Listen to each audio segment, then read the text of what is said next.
नमस्कार दोस्तों, field teaching में आपका स्वागत है।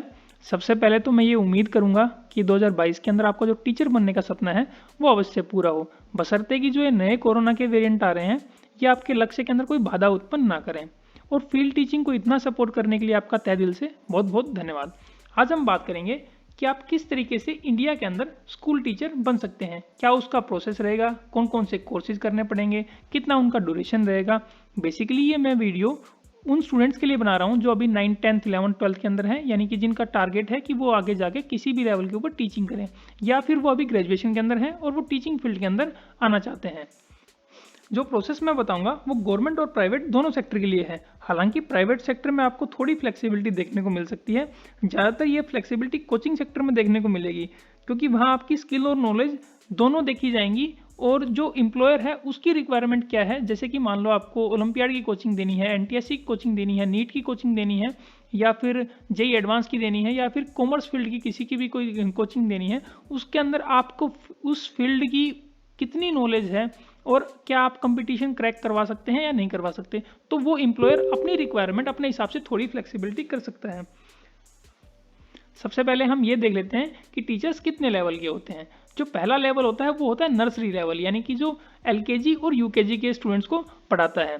बेसिकली ये प्री प्राइमरी होता है और इसके अंदर मेल और फीमेल दोनों जा सकते हैं, लेकिन जो फीमेल है उसका इंक्लिनेशन थोड़ा सा इस तरफ ज़्यादा होता है, क्योंकि आपको छोटे बच्चों के साथ डील करना होगा और उस तरीके से ही फिर आपको आपकी रिक्वायरमेंट रहेगी कि भाई आप उस तरीके से काम कर पा रहे हैं नहीं कर पा रहे हैं। उसके बाद जो लेवल आता है वो आता है पीआरटी, यानी कि प्राइमरी टीचर।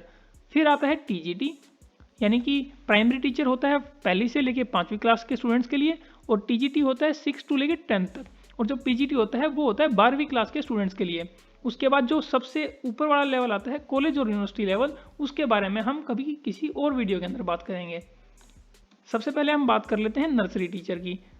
जो बेसिक रिक्वायरमेंट है, आपको सबसे पहले 12th पास करनी पड़ेगी मिनिमम 50% मार्क्स से। उसके बाद आपको कोई डिप्लोमा या सर्टिफिकेट कोर्स करना पड़ेगा, जो कि आप एनटीटी कर सकते हैं, यानी कि नर्सरी टीचर ट्रेनिंग कर सकते हैं, या डीएड कर सकते हैं, यानी कि डिप्लोमा इन एजुकेशन, या फिर आप बीएड कर सकते हैं, जो कि बीएड नर्सरी के अंदर होगी, जो कि 2 साल से कम की नहीं होनी चाहिए। आप 2 साल का कोर्स करें ताकि आपको किसी भी रिक्रूटमेंट के अंदर आपकी एलिजिबिलिटी के अंदर कोई दिक्कत ना आए। हाँ, अगर आप कहीं भी एडमिशन ले रहे हैं तो आप ये ज़रूर देख लें कि वो रिकॉग्नाइज्ड इंस्टीट्यूट है या नहीं है। जो एनसीटीई है, यानी कि national council for teacher education, वो रिकॉग्नाइजेशन सर्टिफिकेट देता है हर एक इंस्टीट्यूट को। इसके बाद हम बात करते हैं पीआरटी की, यानी कि प्राइमरी टीचर, जो कि पहली से लेकर 5वीं क्लास के स्टूडेंट्स को टीच करते हैं। जो पहला तरीका होता है कि आप ग्रेजुएशन करें, उसके बाद आप बीएड करें, यानी कि बैचलर ऑफ एजुकेशन, और आप इंटीग्रेटेड कोर्स कर सकते हैं, यानी कि बीएससी बीएड, बीए बीएड या बीकॉम बीएड, जो कि अभी आने वाले समय में आपको बहुत ज़्यादा देखने को मिलेंगे। जो नॉर्मल जो ग्रेजुएशन के बाद बीएड है वो अभी न्यू एजुकेशन पॉलिसी के बाद बंद हो जाएगी। और अगर आप अभी एडमिशन ले रहे हैं तो आप कोशिश करें कि आप बीए बीएड या बीएससी बीएड, यानी कि इंटीग्रेटेड कोर्स के अंदर लें। या दूसरा तरीका ये है कि आप 12th के बाद डिप्लोमा करें, जो कि 2 साल का होता है, वो अलग अलग नाम से जाना जाता है, यानी कि डिप्लोमा इन एलिमेंट्री एजुकेशन, या फिर आप बीएलएड करें, यानी कि बैचलर ऑफ एलिमेंट्री एजुकेशन। किसी स्टेट के अंदर ये बीटीसी के नाम से जाना जाता है, किसी स्टेट के अंदर ये जेबीटी के नाम से जाना जाता है। अगर आपको टीजीटी लेवल तक जाना है या पीजीटी लेवल तक जाना है, यानी कि 12th क्लास के स्टूडेंट्स तक पढ़ाना है, तो मैं ये कहूँगा कि आप प्रेफर करें इंटीग्रेटेड कोर्स से। पहला फ़ायदा तो ये होगा कि आपका 1 साल बच जाएगा, और जब आप बीएससी बीएड या बीए बीएड करते हैं तो आप पीआरटी और टीजीटी दोनों के लिए एलिजिबल हो जाते हैं। तो आप कोशिश करें कि आप इंटीग्रेटेड कोर्स करें। पीआरटी की एलिजिबिलिटी के अंदर थोड़ा सा इशू है, जैसे कि अगर हम सेंटर की वैकेंसीज की बात करें मेनली केवीएस के अंदर, तो अगर आपने ग्रेजुएशन के बाद बीएड कर रखी है तो आप पीआरटी के लिए एलिजिबल होंगे। वहीं अगर हम दिल्ली की बात करें तो आपको चाहिए बीएलएड, यानी कि बैचलर ऑफ एलिमेंट्री एजुकेशन, या फिर आपको डीएलएड चाहिए। बैचलर ऑफ एलिमेंट्री एजुकेशन 4 साल का कोर्स है और जो डिप्लोमा कोर्स है वो 2 साल का कोर्स है। हालांकि दिल्ली के केस के अंदर ये मामला कोर्ट में भी गया हुआ है कि जो बीएससी बीएड कर रखी है उन्होंने या बीए बीएड कर रखी है उनको भी एलिजिबल किया जाए, लेकिन अभी तो एज ऑन नाउ तो दिल्ली के अंदर यही है, या अदर कुछ स्टेट्स हैं उसके अंदर भी कुछ इसी तरीके का है। तो अगर आप कोई भी वैकेंसी फिल करें उससे पहले आप एलिजिबिलिटी चेक कर ले कि आप एलिजिबल हैं या नहीं है, या फिर जैसे मान लो आपने सोच ही रखा है कि आप प्राइमरी के ही टीचर बनेंगे तो आप फिर उस हिसाब से आपका फैसला लें। अगर आपको पीजीटी तक का जाना है तो आप मैं ये कहूँगा कि आप बीएड को ही प्रेफर करें। इवन तो जो न्यू एजुकेशन पॉलिसी है उसके अंदर जो इंटीग्रेटेड कोर्सेज हैं उन्हीं का ज़्यादा महत्व रहेगा। इसके बाद हम बात करेंगे टीजीटी यानी कि ट्रेंड ग्रेजुएट टीचर, जो कि 6 टू लेके 10 तक होते हैं। सबसे पहले आपको ग्रेजुएशन करनी पड़ेगी और उसके बाद आपको बीएड करनी पड़ेगी। आप ग्रेजुएशन वगैरह या जो भी आप क्वालिफिकेशन है उसके अंदर आप मिनिमम 50% मार्क्स जरूर लेके चलें, ताकि आपको एडमिशन मिल जाए बीएड के अंदर। या फिर आप इंटीग्रेटेड कोर्स करें, इंटीग्रेटेड के अंदर वही बीएससी बीएड या फिर बीए बीएड या बीकॉम बीएड। अभी ये इंटीग्रेटेड कोर्स है, ये पिछले कुछ सालों से 4-5 सालों से बहुत सारे इंस्टीट्यूट्स के अंदर आपको देखने को मिलेगा। सेंट्रल यूनिवर्सिटीज़ के अंदर या फिर रीजनल इंस्टीट्यूट ऑफ एजुकेशन होते हैं, एनसीईआरटी के कुछ कॉलेज होते हैं, आपको ये वहाँ देखने को मिलेगा। और अभी तो न्यू एजुकेशन पॉलिसी आने के बाद ये आपको हर जगह देखने को मिलेगा। तो आप प्रेफर करें कि आप इंटीग्रेटेड कोर्स करें अगर आपको सिर्फ टीचिंग के अंदर ही जाना है, क्योंकि ये जो बीएड होती है ये 2 साल की होती है और जो इंटीग्रेटेड कोर्स होता है वो आपको 4 साल को देखने को मिलेगा। यानी कि अगर आप ग्रेजुएशन और बीएड करेंगे तो 3 साल तो आपको ग्रेजुएशन के हो गए और 2 साल आपके बीएड के हो गए, यानी कि आपको टोटल 5 साल लगेंगे सिर्फ आपको टीजीटी बनने के अंदर। और अगर आप इंटीग्रेटेड कोर्स करते हैं तो आपको लगेंगे 4 साल।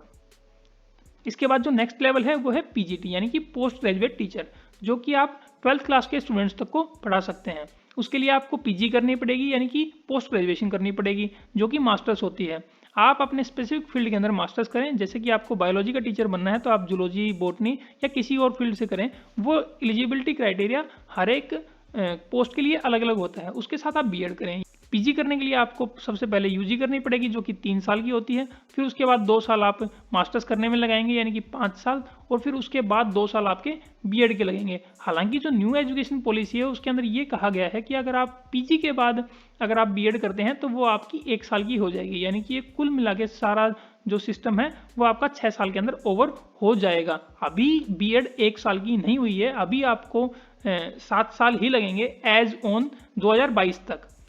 दोस्तों आपने ये तो देख लिया कि आप किस तरीके से nursery teacher, primary teacher, TGT teacher या पीजीटी टीचर बन सकते हैं। अब हम थोड़ा सा डिस्कस कर लेते हैं कि आपका जो पे स्केल है वो कितना रहेगा।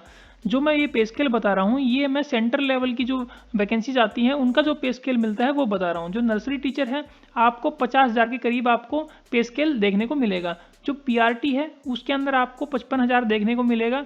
जो टीजीटी है उसके अंदर आपको 60,000 के करीब देखने को मिलेगा और जो पीजीटी है उसके अंदर आपको 65,000 के करीब देखने को मिलेगा। हालांकि जो ये पे स्केल है ये बहुत ही ज़्यादा वेरिएबल है, स्टेट टू स्टेट आप डिफर करता है। जैसे कि अगर हम बात करें तो दिल्ली के अंदर या केवीएस के अंदर जो पे स्केल है वो आपको लगभग इतना ही देखने को मिलेगा।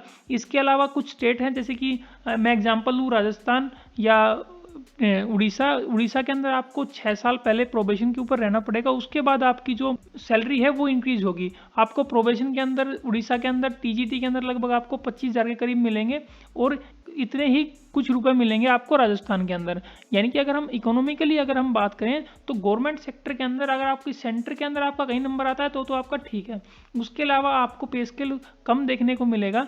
और जो प्राइवेट सेक्टर है उसका पे स्केल तो बहुत ज़्यादा वेरिएबल है, वो डिपेंड करता है कि आपका एम्प्लॉयर कैसा है, आपके अंदर स्किल कैसी है। सेम टीजीटी को कोई 10,000 रुपये भी नहीं देता, सेम टीजीटी को कोई अच्छा जो टीजीटी है उसको अच्छे स्कूल्स 40-50,000 रुपये भी देते हैं। जैसे हम आर्मी स्कूल वगैरह की बात करें या सैनिक स्कूल की बात करें जो कि परमानेंट टाइप ही रिक्रूटमेंट करते हैं, तो उनके अंदर आपको बहुत अच्छा पे स्केल देखने को मिलेगा। जैसे कोई इंटरनेशनल स्कूल हो गया या कोई अच्छे स्कूल हो गए तो वो आपको पे स्केल बहुत ज़्यादा देंगे। ये जो कैरियर है टीचिंग का ये थोड़ा सा आज के टाइम पे इसके अंदर बहुत ज़्यादा समस्याएं हैं, क्योंकि वैकेंसीज हैं वो बहुत ज़्यादा समय बाद निकलती हैं। कुछ तो एक बीएससी बीएड और एमएससी करने के अंदर समय लगता है, उसके बाद वैकेंसीज भी जैसे हरियाणा की अगर हम बात करें तो कुछ वैकेंसीज आपको 10-10 साल से भी देखने को नहीं मिलेंगी। परमानेंट वैकेंसीज की बात करता हूँ। ऐसे यही हाल चंडीगढ़ का है और अदर स्टेट के अंदर भी यही है कि आपको बहुत ज़्यादा गैप के बाद आपको वैकेंसीज देखने को मिलेंगी। यानी कि अगर आपकी किस्मत अच्छी है तो ही आपको ग्रेजुएशन होते ही आपकी जॉब लग जाएगी। और ये थोड़ा सा टाइम कंज्यूमिंग प्रोसेस है, तो आप इस कैरियर को बहुत थोड़ा सोच समझ के चूज़ करें। और अगर आप प्राइवेट सेक्टर के अंदर जाते हैं तो आपका जो पे स्केल है वो आपके ऊपर है, क्योंकि जैसी आपकी स्किल होगी, जैसी आपकी नॉलेज होगी, जैसा आप कंटेंट डिलीवर करेंगे उसी तरीके से आप रुपए कमाएंगे। दोस्तों जो स्पेशल चाइल्ड हैं उनके लिए टीचर किस तरीके से बनते हैं वो हम फिर कभी किसी अलग वीडियो के अंदर डिस्कस करेंगे। अगर आपने बीएड कर ली और आपने कोई भी एलिजिबिलिटी एग्जाम क्लियर नहीं किया है तो आपका बीएड करने का कोई फ़ायदा नहीं है। इसीलिए आप अपनी प्रिपरेशन जारी रखें।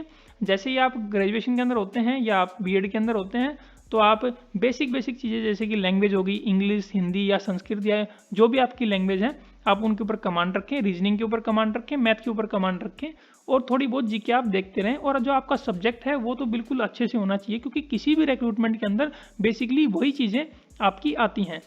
जैसे आप लास्ट ईयर के अंदर होंगे आप एलिजिबल हो जाएंगे सीटेट यानी कि सेंट्रल टीचर एलिजिबिलिटी टेस्ट के लिए और एसटेट के लिए यानी कि स्टेट टीचर एलिजिबिलिटी टेस्ट के लिए। हर एक स्टेट अपना अलग अलग टेट लेता है, जैसे कि राजस्थान रीट होता है, एचटेट हरियाणा का होता है और एचपीटेट हिमाचल का होता है, यूपीटेट यूपी का होता है। इसी तरीके से आपको एलिजिबिलिटी एग्जाम आपको जरूर क्वालिफाई करना है ताकि आप फर्दर रिक्रूटमेंट के अंदर आप भाग ले सकें। अब रिक्रूटमेंट है वो किस तरीके से होती है गवर्नमेंट सेक्टर के अंदर, मैं आपको थोड़ा ब्रॉडली बता देता हूँ। बाकी एक डिटेल्ड वीडियो आएगी कुछ ही दिन के अंदर कि आप कहाँ वैकेंसी निकली हुई है और आप कहाँ फॉर्म अप्लाई कर सकते हैं। जैसे कि आपको केवीएस के अंदर देखने मिल जाएगी यानी कि केंद्रीय विद्यालय संगठन के अंदर, एनवीएस के अंदर यानी कि जवाहर नवोदय के अंदर, उनके अंदर आपको मिल जाएगी। उसके बाद जो गवर्नमेंट की वैकेंसीज हैं हर एक स्टेट अलग अलग अपने हिसाब से निकालता रहता है, या फिर आर्मी स्कूल हो गए, मिलिट्री स्कूल हो गए, उनके अंदर आपको देखने को मिलेगी। और उसके अलावा बहुत से स्कूल ऐसे हैं जो अलग अलग सोसाइटीज़ के अंडर होते हैं, वो भी अपनी रिक्रूटमेंट समय समय पर करवाते रहते हैं। मैं उम्मीद करता हूं कि आप इस फील्ड के अंदर बहुत ही सोच समझ के आए होंगे और जो टीचिंग का जो करियर है वो एज सच इतना ब्राइट करियर नहीं है आज के टाइम में, क्योंकि पहली बात तो ये इसके अंदर आपको बहुत ज़्यादा टाइम कंज्यूमिंग लगता है और लोगों की सोच ये है कि जिसका कहीं कुछ नहीं होता वो आगे टीचिंग में होता है, जो कि कहीं हद तक किसी लेवल के ऊपर बिल्कुल सही बात भी है। तो आप सोच समझ कर आएँ। अगर आप पैशनेट हैं टीचिंग के प्रति तो आप अपने सब्जेक्ट के ऊपर कमांड रखें। आप बीएड के जो आपका सब्जेक्ट हैं यानी कि जो आप टीचिंग के जो प्रोसेसेस हैं आपको वो अच्छे से आने चाहिए और आप टीचर बाय चॉइस बने, ना कि टीचर बाय चांस। मैं उम्मीद करता हूँ कि आपको वीडियो अच्छी लगी होगी। ऐसी ही इन्फॉर्मेटिव वीडियोस टीचिंग के रिगार्डिंग देखने के लिए चैनल को सब्सक्राइब करें, वीडियो को लाइक करें। मिलते हैं अगली वीडियो में। धन्यवाद।